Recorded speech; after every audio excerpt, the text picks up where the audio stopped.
Okay, so today I'm going to talk about the parts of a flower and how these parts of a flower work together to work with pollination. So first we're going to be identifying the male and female parts of the flower.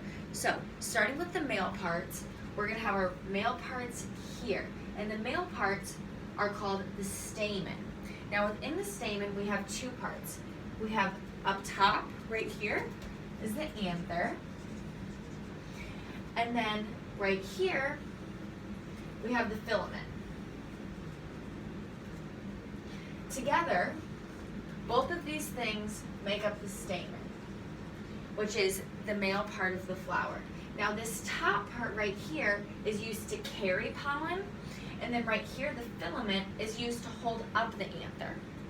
So, after the male part, we'll go to the female part. So the female part is known as the pistil. And the parts of the pistil are split up into three things. The first one is going to be this top area right here. And that's going to be the stigma.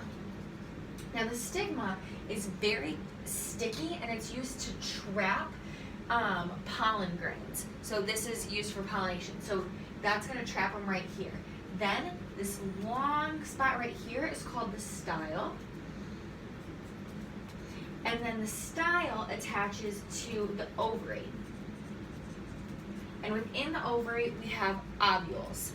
Now, when it comes to pollination, you can have self-pollination, which means that we would have pollen coming from the anther, and it would come and it would get caught and it would stick to the stigma. Or you can have pollination from other things like wind or animals or things like that. So when that happens, like if a bee comes, we're going to have pollen that comes and it's going to stick with our stigma. Now, once we have pollen in our stigma, that's going to travel down the style and it's going to come in to where our ovary is. And then our female and male gametes are going to fuse together, they're going to fertilize, and this is going to eventually create a seed. Now, when we have a seed, I have my seed over here. When we have a seed, it's important to remember that once a seed is formed, a seed is dormant until it gets wet. Now, what that means is that it can't grow. It's technically not alive yet. But when you add water to a seed, it's going to go through a stage called imbibition. And in this, once it adds water, our seed is going to swell. It's going to get much bigger.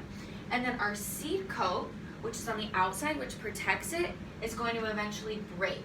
So this means that the seed can now germinate. It's now alive.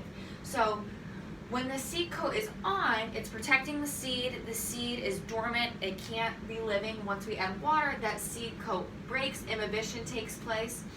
And then we've got our embryo right here. And after imbibition, we have a radicle that comes down right here. And this radicle roots itself in the ground, and this radicle allows the plant to stay rooted and to continue to grow.